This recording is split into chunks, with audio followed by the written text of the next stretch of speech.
예, 교회마다 주일학교가 있습니다. 그 주일학교는 교회 교육의 기초입니다. 그래서 주일학교 교육이 잘 되면 사실은 그 교회의 미래가 아주 밝습니다. 반대로 교회의 주일학교가 참 문제가 있다 그러면 장기적으로 하나님의 교회의 부흥이나 성장이나 그리고 믿음의 인물을 배출하는 일에서 굉장히 어려움을 경험하게 되는 것이죠. 그래서 우리는 주일학교 교사들을 축복하고 또 함께하면서 그들이 사역을 잘할 수 있도록 도와야 될 필요가 있습니다. 이제 여름 성경학교가 다가오고 있는데 여름 사역을 통해서 우리 아이들이 영육 간에 성장할 수 있도록 여러분들이 기도하면서 후원을 하셔야 되겠습니다. 어떤 주일학교에서 있었던 일인데 어느 날 선생님이 교회를 온 주일학교 학생들에게 이야기합니다. 오늘은 내가 우리 친구들에게 부자와 나사로를 통하여 하나님 말씀을 재미있게 들려주겠습니다. 그런데 한번 잘 들어보십시오. 이렇게 이야기를 하면서 말씀을 가르치기 시작했습니다. 이렇게 얘기합니다. 부자가 있었어. 그 부자는 너무나 부자라서 마음껏 먹고 자고 하여튼 마음껏 누리고 할 수 있던 부자여서 많은 사람이 부러워했단다. 그러나 예수님을 믿지 않았어. 그래서 그는 이제 세상을 마음껏 부자로서 마음껏 먹고 자고 쓰고 누리면서 살다가 그는 죽게 된 거야. 죽은 다음에 그는 예수님을 믿지 않아서 지옥 가게 됐단다. 그런데 또 부자와 함께 같이 살던 사람이 있었는데 같은 동네에 나사로라는 사람이 있어. 이 사람은 예수님을 잘 믿었는데 부자는 아니었어. 너무나 가난해서 누군가의 도움이 필요했단다. 그래서 그는 때때로 부자에게 가서 구걸을 하기도 했어.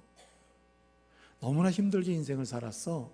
그 친구는 그렇게 살다가 어렵지만은 힘들지만 예수님 잘 믿다가 그도 죽었어. 그는 어디로 갔을까? 천국에 갔단다. 야, 선생님이 한번 너희에게 물어볼게. 야, 부자하고 나사로 중에 너희는 어떤 사람 되고 싶니? 이렇게 물었습니다. 여러분 어떤 사람 되고 싶어요?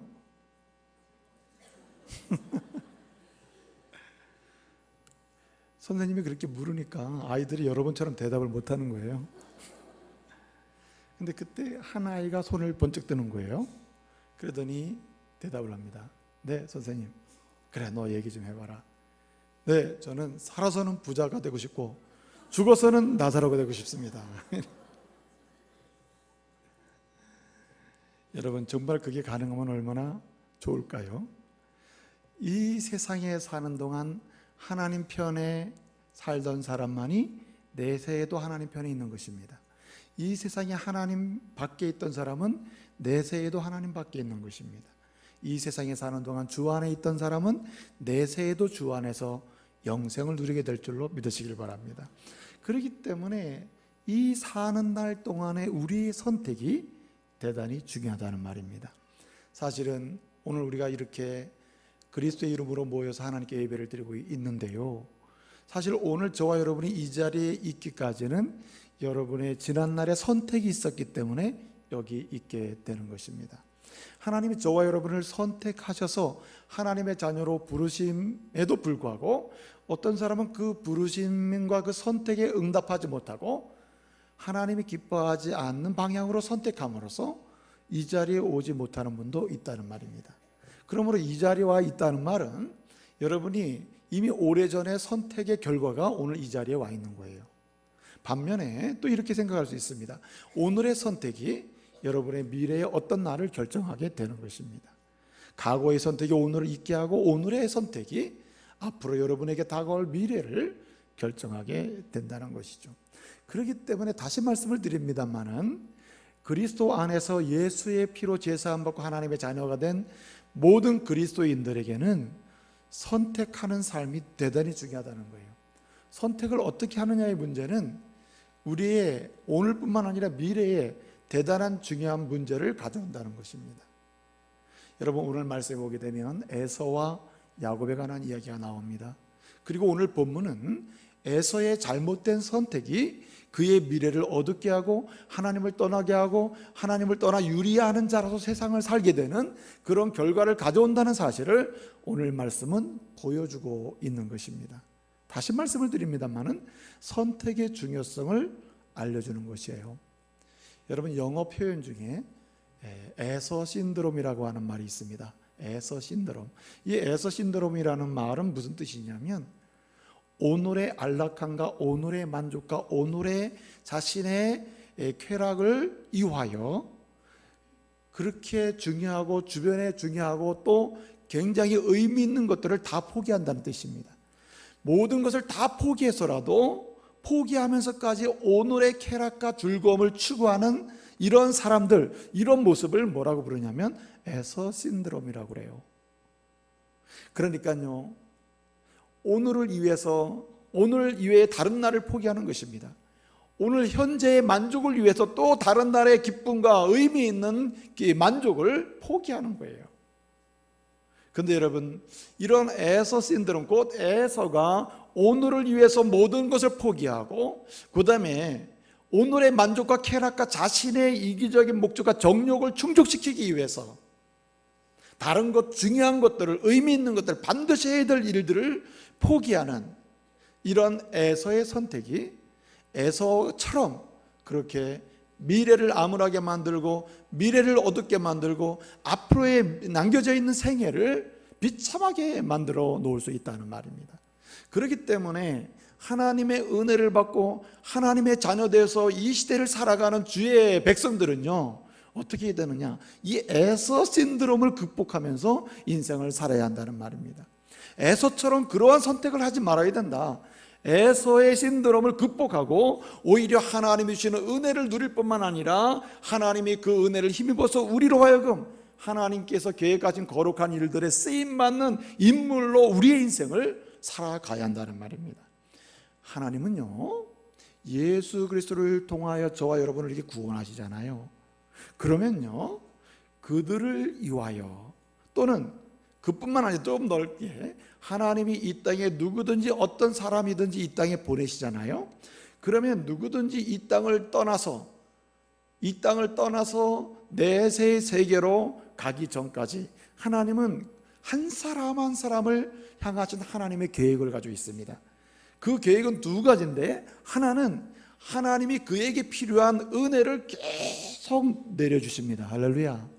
여러분들은 왜 하나님은 내게 은혜를 안 주시나, 왜 나는 은혜를 못 받고 있나 이렇게 생각할지 모르지만, 하나님은 저와 여러분 한 사람 한 사람을 향한 하나님의 계획이 있는데, 그 계획이 뭐냐면 그 개인에게 필요한 은혜를 물붓듯 부어주시는 거예요. 할렐루야. 하나님이 저와 여러분 한 사람 한 사람을 위해서 말입니다. 하나님은 만세전에 부어주실 은혜를 계획하시고, 그리고 계획하신 대로 은혜를 물붓듯 부어주시는 분이 하나님이셔요. 또 뿐만 아니라 은혜를 부어주실 뿐만 아니라 그 은혜를 받고 누리면서 힘있게 하나님이 쓰시고자 하시는 대로 쓰임받는 인물이 되도록 계획하시는 분이 주님이십니다. 그래서 사람들이 볼 때는 그렇게 인정받을 만한 사람이 아니라 하더라도 하나님이 보실 때는 이 세상에 보냄받은 그 어떤 사람이라도 하나님의 계획 속에 있어요. 무슨 계획? 하나님이 하나님의 거룩한 역사를 위해서 때를 따라 쓰시고자 하시는, 하나님이 쓰시고자 하시는 계획이 있다 이 말이죠. 계획이.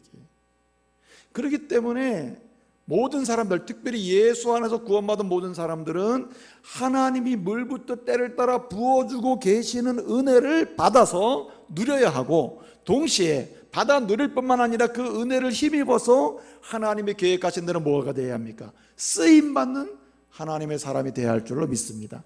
진정한 인생의 행복은 하나님이 물부터 부어주는 은혜를 누리는 데서 행복이 있고, 두 번째는 그 은혜를 힘입어서 하나님이 계획하신 대로 쓰임받는 인생이 진정한 행복인 것이에요. 그런데 문제는 여기에 있습니다. 왜 어떤 사람은 은혜 받는데 어떤 사람은 은혜를 못 누립니까? 왜 하나님이 물붓듯 은혜를 각 사람에게 계획한 대로 부어주신다고 하시는데, 누구는 은혜를 받고 누구는 은혜를 못 받고 말이죠. 누구는 은혜를 누리고 어떤 사람은 은혜를 누리지 못하냐 말이죠.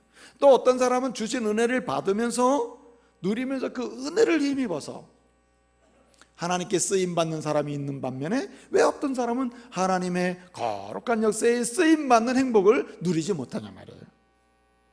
왜 그럴까? 여러 이유가 있겠습니다만 정말 중요한 이유가 오늘 본문 말씀에 해답으로 우리에게 주고 있어요. 그것은 뭐냐면 선택의 문제라는 거예요. 선택의 문제. 하나님이 아무리 은혜를 주시고 아무리 하나님의 계획하신 대로 쓰시고자 해도 에서처럼 선택하며 사는 사람, 곧 에서 신드롬을 극복하지 못하고 그러한 선택의 연속 속에 늘 에서처럼 실패하고 세상에서 방황하고 유리하며 사는 사람은 은혜를 누릴 수도 없을 뿐더러 그 은혜를 힘입어서 쓰임받는 사람도 될 수 없다는 말입니다. 사랑하는 믿음의 가족 여러분, 오늘 주님께서 저와 여러분을 불러주셨습니다. 이 말씀을 통해서 하나님이 주시고자 하시는 계획대로 은혜를 받아 누리는 성도 되시길 바랍니다. 은혜를 누릴 뿐만 아니라 은혜를 힘입어서 저와 여러분이 하나님이 쓰시고자 하시는 때에, 적당한 때에 알맞게 때를 따라 쓰임받는 인물들 되시길 바랍니다. 하나님은요, 하나님의 나라를 위하여 한 시대에 저와 여러분을 보내주시고요, 한 가정에 한 멤버로 세워주십니다. 한 가문의 멤버로 세워주세요. 어떠한 특정 교회의 한 멤버로 세워주세요. 한 특정 국가의 멤버로 세워주십니다. 그리고 그 속에서요, 어때요? 은혜를 누리게 불붙어 부어주시고 쓰시고자 하시는 계획대로 쓰시려고 주님은 예배하고 계시는 거예요. 여러분의 가문 가운데서 하나님은 여러분을 세워주시고 때로는 아버지로 어머니로 때로는 여러분의 가문의 중요한 멤버로 한 사람으로 세워주신 다음에 그 가문을 위하여 여러분에게 은혜를 예배하고 계셔요. 부어주신단 말이죠. 때를 따라 여러분을 그 은혜를 주셔서 그 은혜를 힘입어서 하나님의 인물로 주님 앞에 쓰임받기를 주님은 원하시고 계시는 거예요. 그러므로 여러분, 우리는 갈망해야 합니다. 소망해야 돼요. 아주 갈망하며 살아야 돼. 뭘 갈망해야 되느냐? 하나님, 나도 주님이 주시는 물부터 부어지는 은혜를, 나도 그 은혜를 누리며 살게 해주시고 그 은혜를 힘입어서 나도 때로는 교회에서, 때로는 조국에서, 때로는 직장에서, 때로는 우리 가문과 가정에서 귀하게 쓰임받는 하나님의 일꾼이 되게 주시옵소서. 갈망하며 살아야 된다. 갈망하며. 시편 107편 9절 말씀을 보게 되면 말이에요, 우리 주님께서 주시는 말씀이 있습니다. 약속의 말씀이 있습니다. 그게 뭡니까 여러분? 사모하는 영혼을 주님이 뭐 하세요? 만족해 하세요. 은혜를 사모하는 사람에게 은혜를 풍성하게 주셔서 만족해 하시고, 쓰임받기를 원하는 사람, 그 사모하는 사람에게 주님은 쓰임받는 인물로 역사 속에서 세워주셔서 만족해 하시는 거예요. 또 뿐만 아니라 시편 107편 9절에 뭐라고 말씀하십니까? 사모하는 영혼을 만족해 하시고 줄인 영혼에게 그 사모하면서 주님이 주시지 않으면 나는 줄입니다. 주님이 주시지 않으면 나는 아무것도 없습니다. 주님이 주심으로 나는 쓰임받는 인물이요, 주님이 주심으로 내 인생은 의미가 있습니다 하면서 이렇게 주님 옆에 갈망하며 나가는 그 사람에게 어떻게 하십니까? 줄인 영혼에게 뭐 하세요? 좋은 것을 주신다고 하셨습니다. 할렐루야. 주님 그런 분이에요. 그러므로 우리는 주님의 말씀대로 주님이 주시는 은혜를 누리게 해주시옵소서. 주님이 원하시는 때에 주님이 기뻐하시는 대로 가문에서, 가정에서, 교회에서, 때로는 이 조국과 직장에서 귀하게 쓰임받는 하나님의 사람이 되게 주시옵소서. 갈망하며 살아야 될 줄로 믿습니다. 이렇게 갈망하는 영혼들이 잘하는 게 있습니다. 그 잘하는 게 뭡니까? 선택을 잘한다는 거예요. 뭘 잘합니까? 에서 신드롬을 극복하며 산다는 거예요. 에서처럼 그렇게 팥죽 선택하는 인생을 사는 것이 아니라 진실로 반드시 선택해야 될 장제의 명분을 선택하면서 인생을 의미 있게 살 수가 있다는 말이에요. 그러므로 여러분, 오늘 이 말씀을 통하여 저와 여러분이 말이죠, 정말 오늘 주신 말씀대로요, 하나님의 은혜를 누리고요, 그리고 때를 따라 그 은혜를 힘입어 쓰임받는 하나님의 사람이 되기 위해서 에서 신드롬을 극복하면서 하나님께서 기뻐하시는 선택을 할 수 있는 그 결실로 은혜 가운데 충만하고 쓰임받는 인물로 충만한 인생을 사는 저와 여러분의 인생이 시작되기를 말씀으로 축복합니다. 자, 여러분, 어떻게 하면 에서 신드롬을 극복할 수 있을까요? 어떻게 하면 팥죽을 선택하는 인생에서 실패하고 유리하고 세상에서 방황하는 인생을 벗어나서요, 정말 하나님이 주시는 선택의 여정 속에서 은혜를 누리게 되고 선택의 여정 속에서 끊임없이 쓰임받는 하나님의 인물이 될 수 있냐 이 말이죠. 여러분, 오늘 말씀을 보게 되면 반드시 에서 신드롬을 극복하기 위해서는 이런 선택을 해야 한다는 거예요. 첫째로 중요한 것이 뭐냐면 하나님의 뜻을 따라 선택해야 한다는 말입니다. 사람은 선택의 여정의 연속이죠, 사실은. 그래서 선택 앞에 쓰게 되면은 자신의 뜻을 따라 우선적으로 선택하려고 하는 성향이 있습니다. 자신의 편리를 따라서, 자신의 알렉을 따라서, 자신의 편안함을 따라서 선택하고자 하는 그런 본성이 있다 이 말이죠. 그러나 여러분, 오늘 말씀은 우리에게 알려줍니다.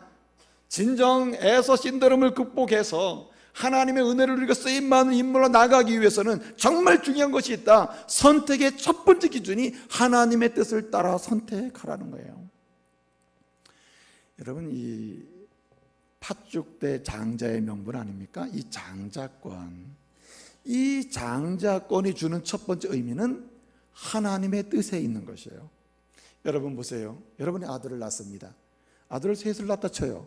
그러면 어떤 아이가 첫째고 둘째가 될 것이고 또 셋째가 되겠죠.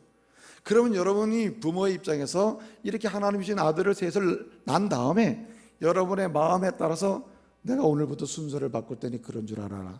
셋째가 장자, 뭐 첫째가 너는 말자야, 이렇게 바꿔놓을 수 있냐 말이죠. 바꿀 수가 없다. 이것은 누구의 뜻? 하나님의 뜻이라는 거예요. 그래서 이 장자권이 주는 첫 번째 의미는 뭐냐면 하나님의 뜻에 있다는 거예요. 진정한 선택은, 의미 있는 선택은, 은혜 받는 선택은, 하나님께 쓰임받는 미래가 열리는 선택은 하나님의 뜻을 따라가야 한다는 거예요. 여러분, 룻기 1장 16절을 보게 되면 룻이 말이에요. 이제 나오미 집으로 시집을 왔잖아요. 시집을 왔는데 남편도 죽었어요. 자녀도 없어요. 정말 그냥 가부가 된 겁니다. 그 시어머니가 얘기합니다. 야, 나도 이제 내 고향 베들레헴으로 갈 테니 너도 네 고향 모압으로 가라. 나 따라가 봐야 아들도 없고 남편도 없는데 너 고생만 하고, 그리고 완전히 타민족이 아니냐, 그러니 너는 너의 고향으로 가라, 이렇게 얘기한단 말이죠. 그랬더니 이 룻이 뭐라고 얘기합니까? 1장 16절에서 뭐라 그래요? 어머니, 나한테 자꾸만 떠나라고도 말씀하지 마시고 나와 함께 하지 말라고도 말씀하지 마세요. 어머니가 가는 곳에 나는 따라갈 것이고 어머니가 머무는 곳에 나는 머물 거예요. 그 다음에 중요한 말씀하죠. 뭐라 그러죠? 마지막에 어머니의 백성이 나의 백성이 되고 어머니 하나님이 나의 하나님이십니다. 여기에는 민족이 중요하지 않고, 여기에는 혈통이 중요하지 않고, 여기에는 자란 배경이 중요하지 않고, 중요한 게 뭐냐? 하나님의 백성이 돼서 하나님의 백성은 하나님의 뜻대로 하나님의 백성과 함께 살아야 된다는 그 하나님의 뜻이 중요하다는 거예요. 여러분, 룻이 하나님의 뜻을 따라서 사실은 베들레헴으로 간다는 건 완전히 인생을 망치게 될 수도 있어요. 객관적으로 보게 되면 그 길이 험한 인생길이라요. 모압인으로 유대인 사회에 들어가 산다는 게 얼마나 힘들겠어요. 여러분, 그럼에도 불구하고 어떻습니까? 하나님의 뜻을 따라서 그는 나오미, 시어머니 나오미를 선택해요. 그리고 따라가요. 그 결과가 어떻게 됩니까? 그는 위대한 축복을 받게 돼요. 영적인 축복을 받게 돼요. 그는 예수님의 족보에 들어오는 축복을 받게 되고, 그는 보아스의 아내로서 그는 거대한 민족을 이루는 조상이 되게 되는 거예요. 여러분, 창세기 22장을 보게 되면 아브라함 이야기가 나와요. 하나님께서 아브라함을 갈대우에서 불러내셨죠. 믿음으로 순종하고 왔잖아요. 그리고 그에게 약속하셨죠. 내가 너에게 아들을 주겠다고 했어요. 그 말씀을 들을 때는 아들을 낳을 수 없는 상황이라 그랬어요. 근데 여러분, 어떻게 됐습니까? 약속대로 100세의 아들을 낳았어요. 그리고 그가 잠좀 잘했어요. 어느 날 하나님이 그에게 묻습니다. 말합니다. 아브라함아, 아브라함아, 내 얘기 좀 들어라. 내가 너에게 복을 주시지 않았느냐? 내가 너를 축복하지 않았느냐? 그러니 내 말 좀 들어봐라. 그리고 내 명령을 들어라. 예, 말씀하십시오.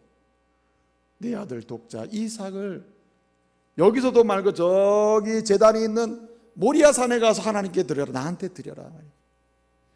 여러분, 사람을 드린다는 것도 그렇지만 자기의 독자 이삭 주실 때는 언젠데 또 바치랄 때는 언제냐 말이에요.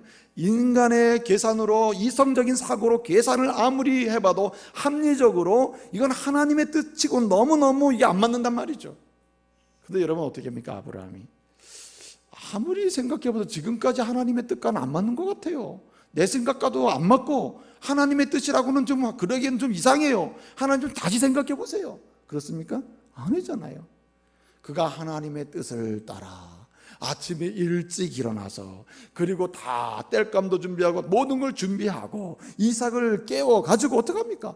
사흘길을 달려가고, 사흘길을 간 다음에 어디로 도착해요? 모리아산에 도착해서 예배를 드리지 않습니까? 그 결과가 어떻게 됩니까? 이삭도 살고 가문도 살고. 여러분, 아브라함이 어떤 사람이 됩니까? 믿음의 조상이 된 줄로 믿으시길 바랍니다. 어떤 사람이 하나님께 쓰임받습니까? 아브라함처럼 하나님의 뜻을 따라 움직이는 사람이에요. 하나님의 뜻을 따라 선택하고 움직일 때 하나님은 그를 믿음의 조상으로 역사 속에 쓰신 것입니다.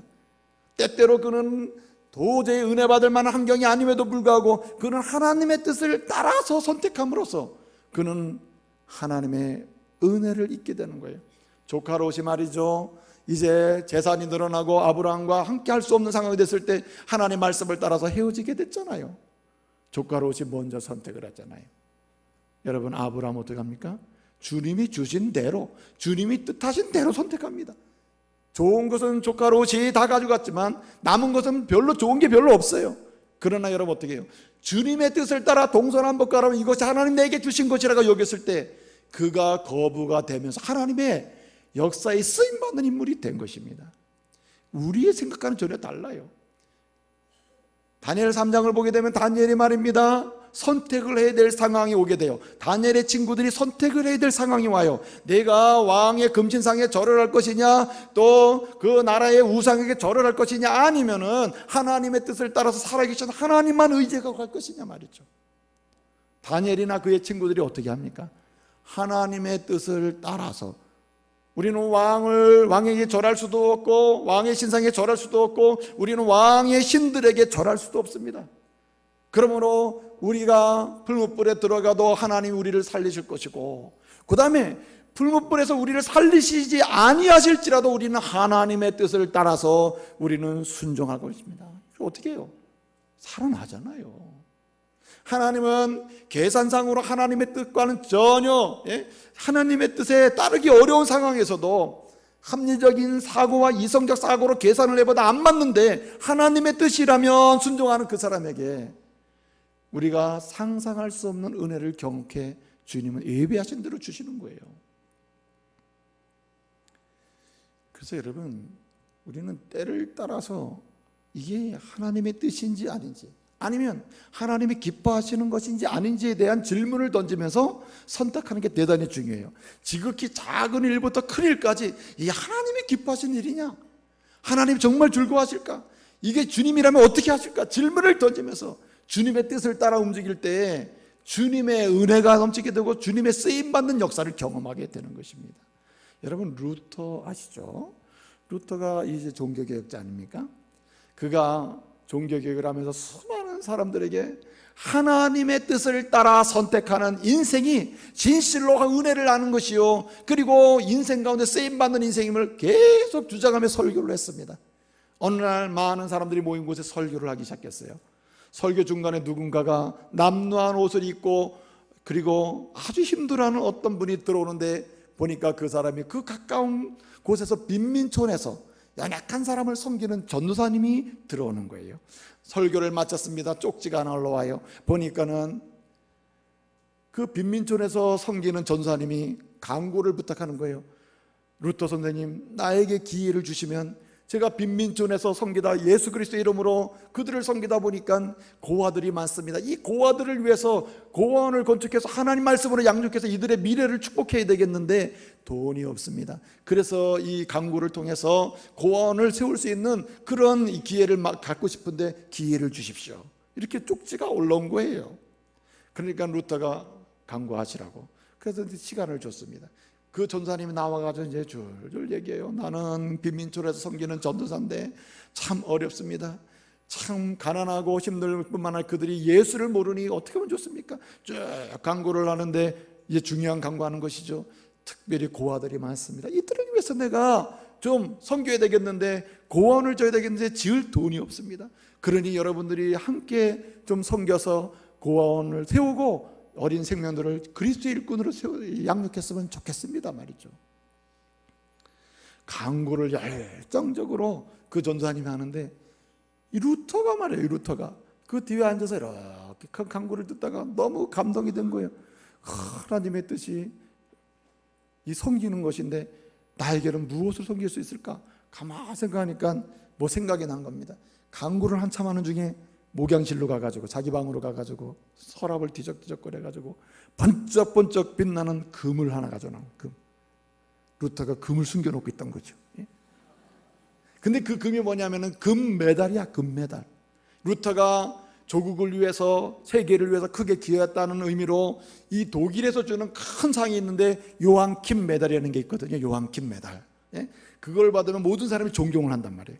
근데 이 루터가 그 상을 받았단 말이에요. 그 금이야. 금메달.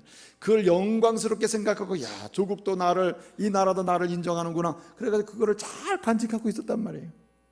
그 강구를 듣다 보니까 그 요한킴 메달이 서랍에 있어서는 안 될 거라요. 그래서 가가지고 그걸 꺼내오면서 그 메달을 보면서 얘기하는 겁니다. 요한킴, 너는 내 서랍에 있을 사람이 아니라 저 전사님의 손에 들려서 고원을 짓고 영혼을 살리고, 그리고 하나님의 뜻을 이루는데 너는 쓰임받아야 돼. 그리고는 거기다 헌금을 한 겁니다. 그대로 여러분, 많은 사람이 감동이 돼가지고, 그렇구나, 하나님의 뜻을 위하여 남을 섬기고 하나님을 섬기고, 하나님의 영광을 위해 섬기라고 하시는 그 뜻을 따라서 선택했을 때 하나님께서 이루고자 하신 큰 일을 이루어내게 되는 것입니다. 여러분, 한 믿음의 감은 참 세우기가 어려워요. 참 불신의 가문에서 예수를 진실로 믿는 한 사람이 하나님의 뜻을 따라서 자신의 가진 것, 자신의 가진 재물이나 건강이나 사회적 지위나 이것을 하나님의 뜻을 따라서 그 가문에서 사용하기 시작하면요, 그 가문이 하나님의 영광을 볼 수 있는 한 가문으로 변화가 일어나게 되는 거예요. 저와 여러분의 삶 속에서 말이죠, 무엇을 하든지 어떤 선택을 할 때에 하나님의 뜻을 따라서 움직이는 역사가 있기를 말씀으로 축복합니다. 이게 대단히 중요한 것이에요.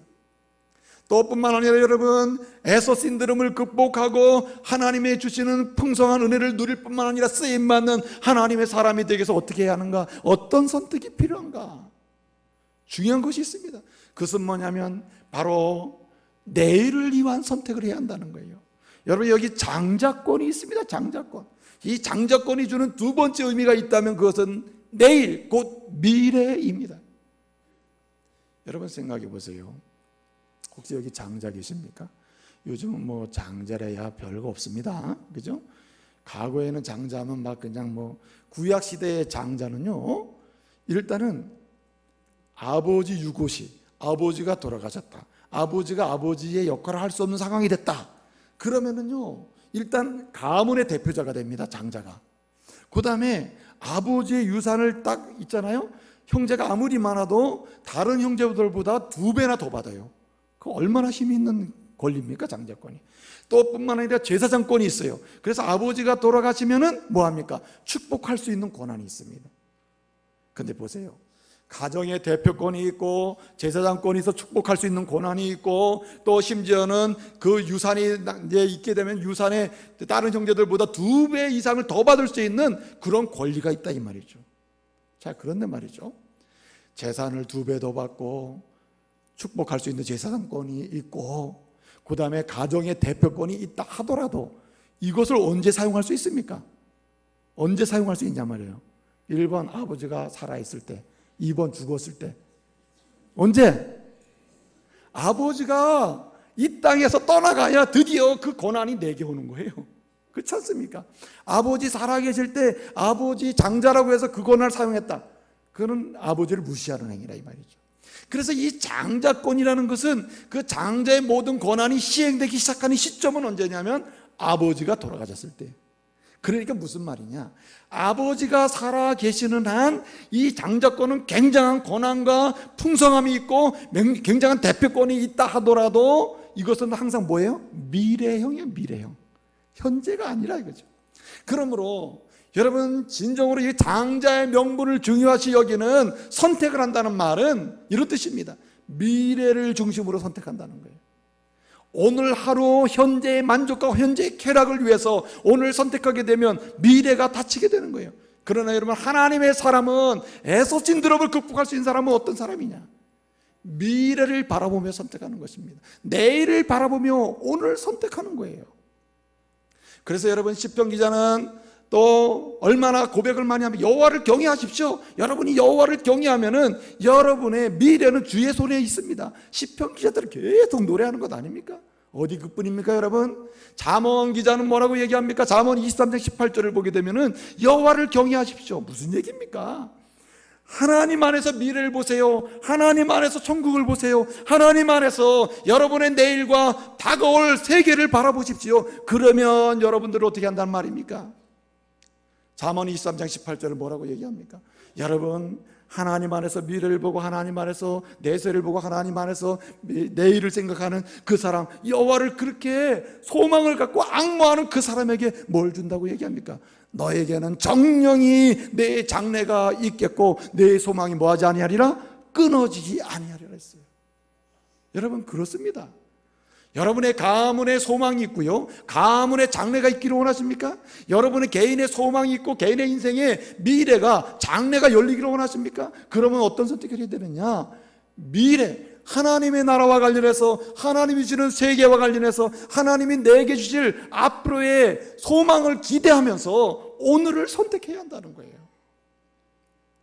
내일을 생각하지 않는 오늘의 선택은 항상 미래를 닫게 만드는 것이에요.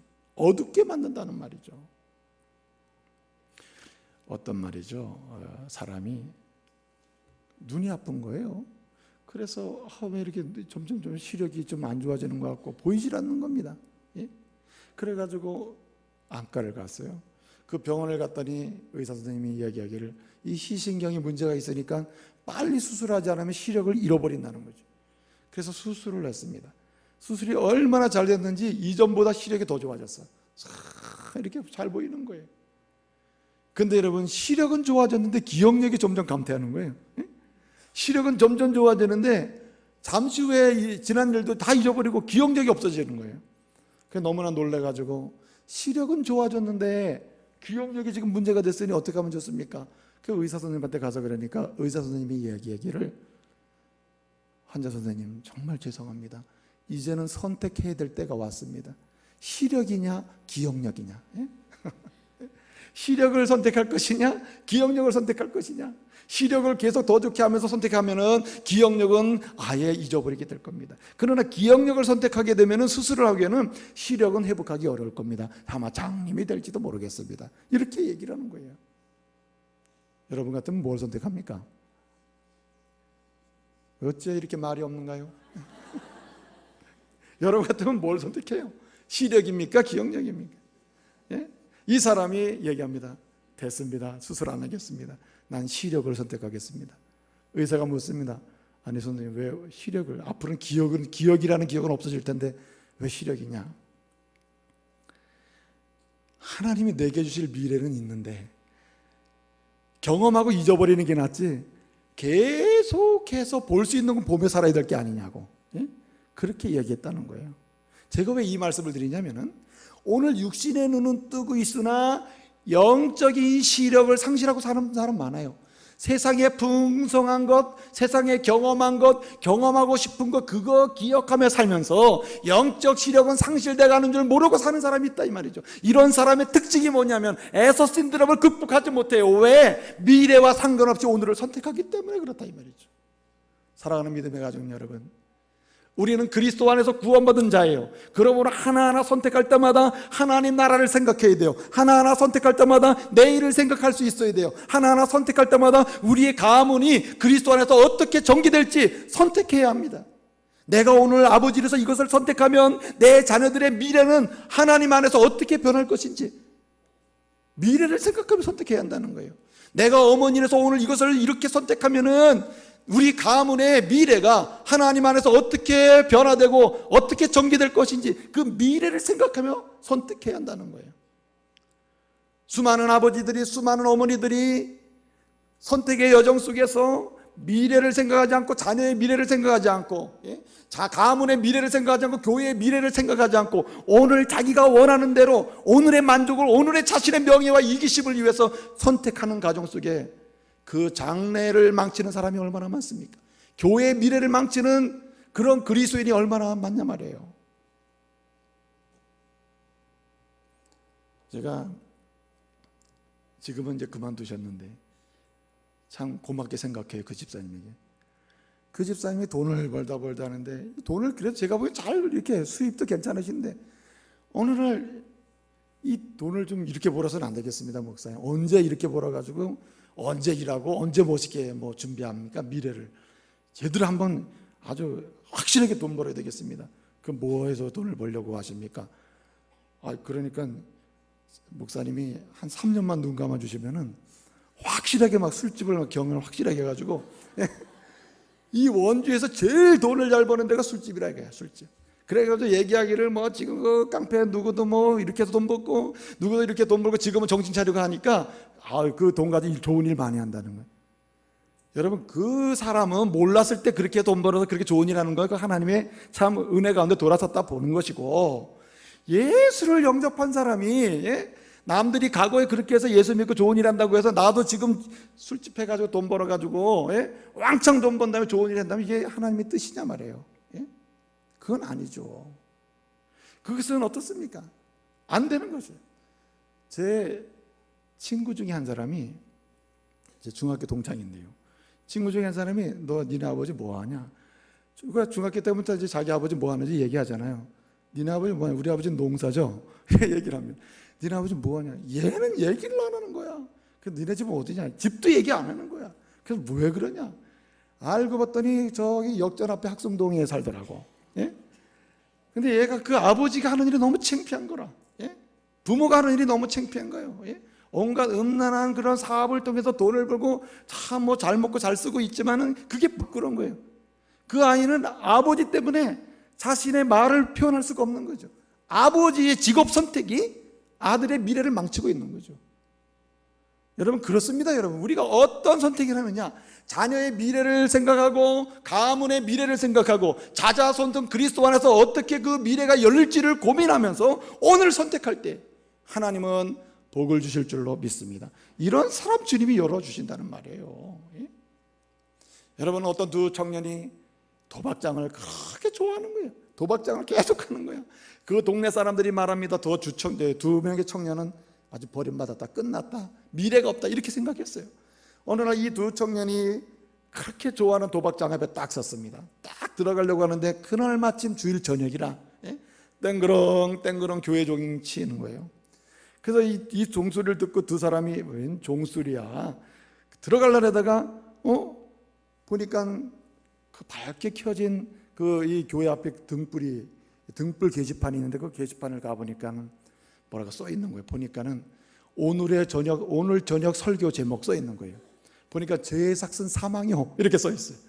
그래서 이 두 청년이 그걸 보더니만 한 청년은 참 제사슨 무슨 사망이냐 말이야, 이렇게 쭈글거리고는 야 우리 빨리 가자, 도박장으로 가려고 합니다. 한 청년이 그걸 확 부들었어요. 야, 제사씨 사망이라는데 이게 뭐 이유가 있지 않겠느냐, 오늘은 도박장 가자면 가 설교 들어보는 게 어떠냐.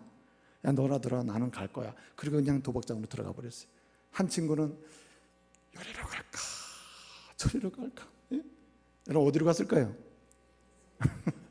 교회 갔으니까 제가 얘기하는 거예요. 그러다가 이 친구가 교회로 갔어요.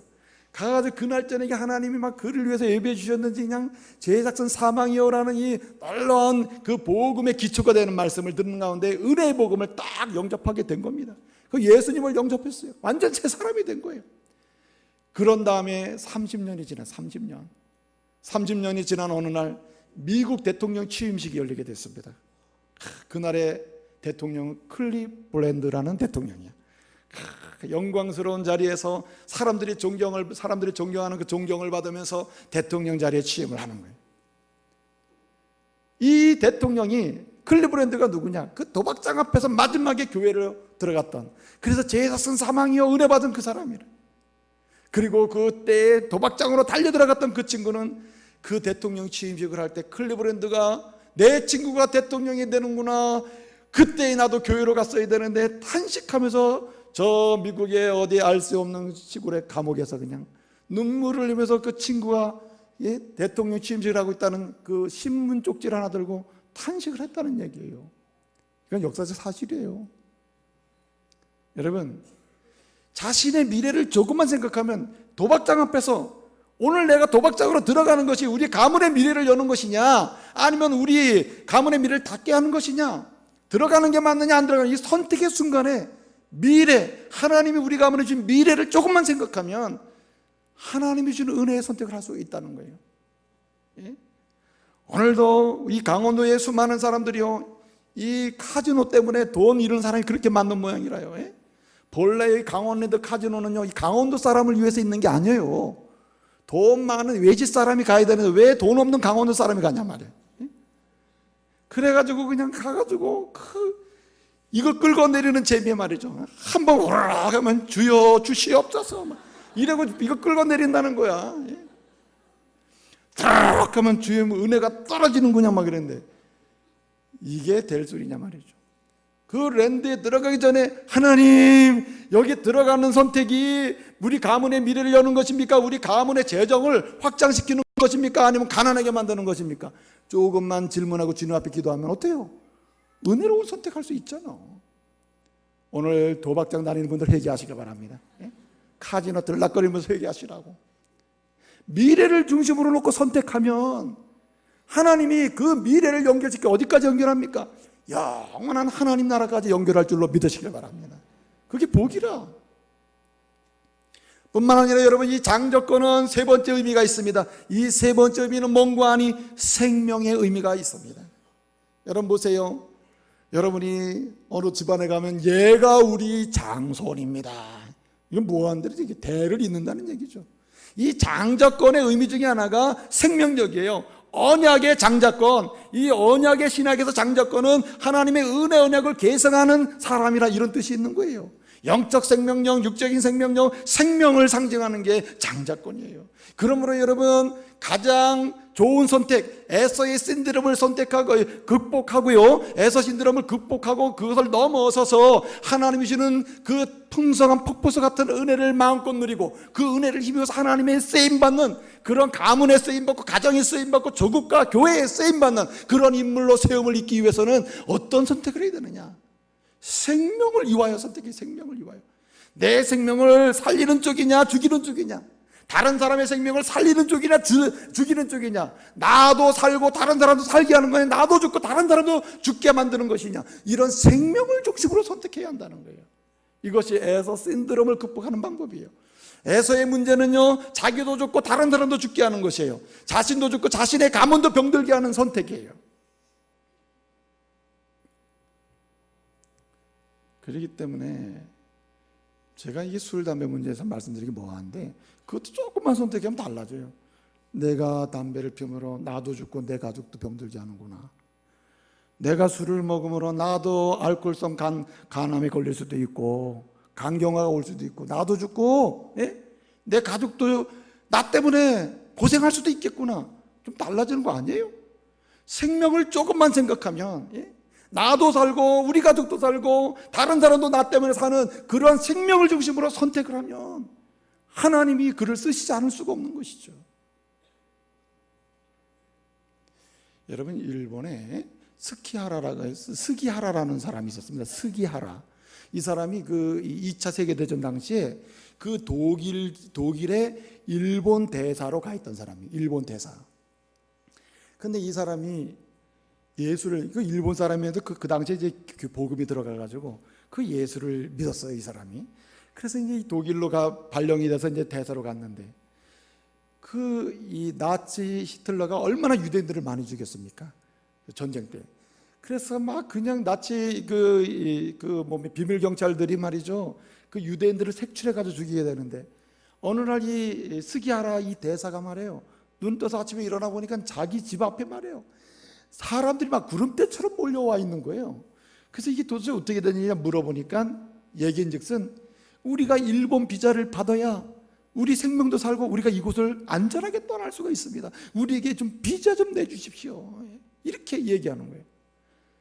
근데 아무나 뭐 비자 줄 수도 없고 여권을 만들어 줄 수도 없는 거니까 이 스기하라가 본국에다가 전보를 쳤습니다. 여차여차 이렇게 돼서 지금 상황이 이런데 허락해 주십시오. 이 사람들을 살릴 수가 있습니다. 이 사람은 위태한 지경입니다.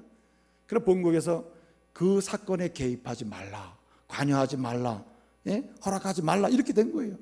그러니까 이 스기야라가 얼마나 고민이 되겠어요. 눈앞에서 사람이 잡혀가서 이제 죽고 있는데 자기가 여건을 만들어 비자만 내주면은 수많은 사람이 사는 거예요. 이 사람이 막 마음에 고민하고 기도하다가 결정을 한 겁니다. 그래, 내 인생의 출세길이 막혀도 내가 앞으로 인생에서 다른 사람의 손가락질을 당하고 내 가문이 몰락할지라도 내가 하나님의 뜻을 따라서 생명 살리는 길을 선택해야 될까. 그리고 결심을 하고 그때부터 28일 동안, 기록에 의하면 28일 동안 잠도 못 자고 먹지도 제대로 못하고 그냥 계속해서 막 여권 비자를 막 만들어서 막 주는 거예요. 막 사람들을 막 주는 거예요, 유대인들에게. 그렇게 해서 이 스기야라, 이 일본 대사가 살린 인원이 6,000명이에요. 6,000명. 그 뒤로 불을 보듯 뻔하겠죠. 본국의 명령을 어긴 그는 파면을 당하고 본국으로 소환이 되는 거죠. 그 뒤로 비참하게 인생을 삽니다. 가난하게 살아요. 그는 자기가 그 훌륭한 자기의 그 이력이 있음에도 불구하고 그냥 작은 도시에서 전구를 팔고 이런 물건을 팔면서 겨우 생존을 하는 거예요. 어느 날 기자가 이 사실을 알고는 그 아들을 찾아갔어요.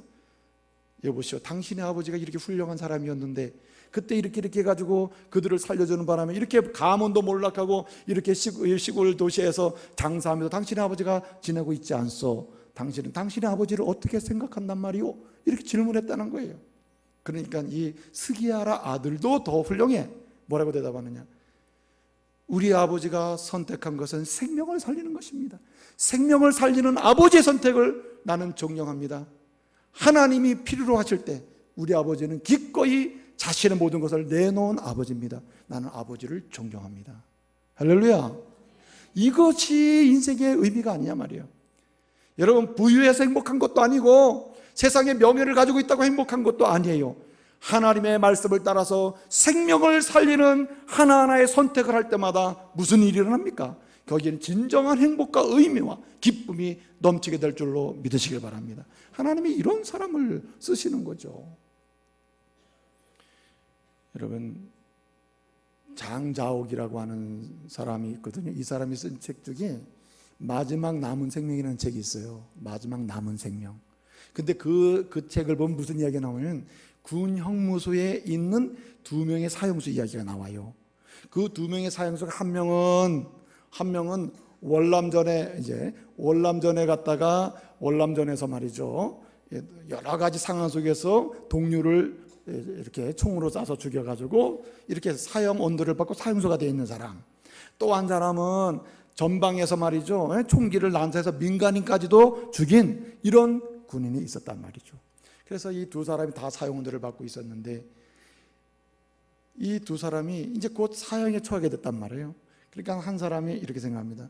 내 마지막 때 내가 진짜 하고 싶은 게 뭐였나? 그래, 못 먹었던 고기라도 실컷 먹고 그냥 죽자. 그래가지고 고기를 마음껏 사 먹으려고 찾아보니까 돈이 없는 겁니다.